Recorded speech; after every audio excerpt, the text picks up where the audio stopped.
ഇന്ന് തന്നെ ഡൗൺലോഡ് ചെയ്യൂ. കാണൂ നിങ്ങളുടെ ഫേവറേറ്റ് ഷോസ്. ആ ജോലി നഷ്ടപ്പെട്ടതിന്റെ സങ്കടമാണെങ്കിലേ അതിപ്പോ സ്ഥിരമായിട്ടുള്ള ജോലിയൊന്നും ആയിരുന്നില്ലല്ലോ. രാമേട്ടൻ വരുമ്പോ അത് തിരിച്ചു കൊടുക്കേണ്ടതായിരുന്നില്ലേ? ദേ നമുക്കേ നമ്മുടെ ഓട്ടോ ഇല്ലേ, അല്ലെങ്കിൽ നമുക്ക് മറ്റെന്തെങ്കിലും ജോലി നോക്കാം. അതിന്റെ പേരിൽ ഇങ്ങനെ സങ്കടപ്പെട്ടിരിക്കല്ലേ, അതെനിക്ക് സങ്കടമാവും. ആ ജോലി പോയാൽ എനിക്ക് സങ്കടമൊന്നുമില്ല. എനിക്കിപ്പോ ഒരു ജോലി കിട്ടി. അമ്മ എനിക്കൊരു ജോലി തന്നു.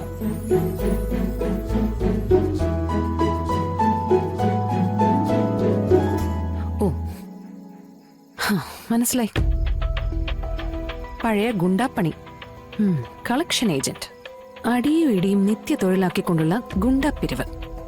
ഗുണ്ടാപ്പിരിവല്ല, മുതലാളി. പണം കൊടുത്ത് പണം വാങ്ങുന്ന പരിപാടി. വിഷ്ണു എന്ന പേരിന് അർത്ഥം ഉണ്ടാക്കിയ പരിപാടി.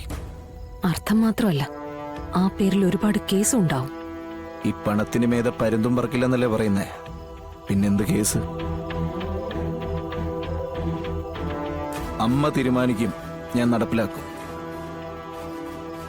അമ്മ തീരുമാനിച്ച് എനിക്ക് നടപ്പിലാക്കാതിരിക്കാൻ പറ്റില്ല. അങ്ങനെ നടപ്പിലാക്കിയിട്ടാണ് ഞാൻ ഇതുവരെ എത്തിയത്.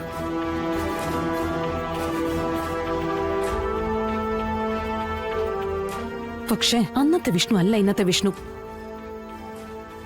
അന്ന് നിങ്ങൾ ഒറ്റ തടിയായിരുന്നു, ചോദിക്കാനും പറയാനും ആരും ഉണ്ടായിരുന്നില്ല.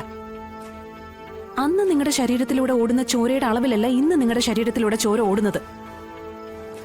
ഞാനും അന്നത്തെ ശാലിനിയല്ല. എനിക്കിന്ന് ഉത്തരവാദിത്തപ്പെട്ട ജോലിയുണ്ട്. 4 ആൾ അറിയുന്ന, നാട്ടുകാര് ബഹുമാനിക്കുന്ന, സഹപ്രവർത്തകരെ ആരാധനയോടെ നോക്കുന്ന ഒരു ജോലി. എന്റെ തൊഴിലിൽ ഒരു തടസ്സവും ഒരു പ്രശ്നവുമായി വിഷ്ണുവേട്ടന്റെ ഈ പുതിയ ജോലി എങ്ങാനും വന്ന ദേ വിഷ്ണുവേട്ടൻ ഇന്ന് കണ്ടല്ലോ താക്കോല് തിരിച്ചു വാങ്ങിക്കൊടുത്തത്. അതുപോലെ കടുത്ത തീരുമാനങ്ങൾ എടുക്കാൻ എന്നെ നിർബന്ധിതയാക്കരുത്. എന്റെ ജോലിയുടെ പവർ എന്നെ കൊണ്ട് എടുപ്പിക്കരുതെന്നാ ഞാൻ പറഞ്ഞത്. ഓ അങ്ങനെ. ഹലോ മാഡം, മേഡത്തിന്റെ അധികാര പരിധിയിൽ ഞാൻ കൈകടത്താത്തതുപോലെ തന്നെ എന്റെ അധികാര പരിധിയിൽ മേഡവും കൈകടത്തരുത്. പിന്നെ ഈ പരിപാടിയിൽ കാശ് വാങ്ങിയിട്ട് മുടയിറക്കാൻ വരുന്നതിന് മുമ്പിൽ ഹരിനാമ കീർത്തന ഈണത്തി ചൊല്ലിക്കൊടുത്തിട്ട് ഒരു കാര്യമില്ല. മനസ്സിലായ? അതിനവിടെ ചൊല്ലേണ്ട രീതി ചൊല്ലണം. അങ്ങനെ ചൊല്ലി വേണ്ടത് കൊടുക്കുമ്പോ കളക്ടർ മേഡം മുന്നിൽ വന്ന് നിൽക്കാതിരുന്നാ മാത്രം മതി. കേട്ടാ? അപ്പൊ ഉറപ്പിച്ചു, ഇറങ്ങി പുറപ്പെടാൻ തന്നെ തീരുമാനിച്ചു. തീരുമാനിച്ചു.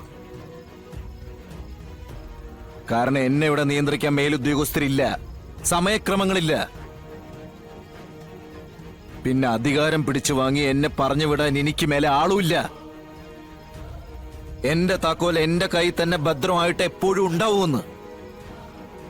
ഇനി നമ്മൾ തമ്മിൽ ഇതിന്റെ പേരിൽ ഒരു സംസാരമില്ല.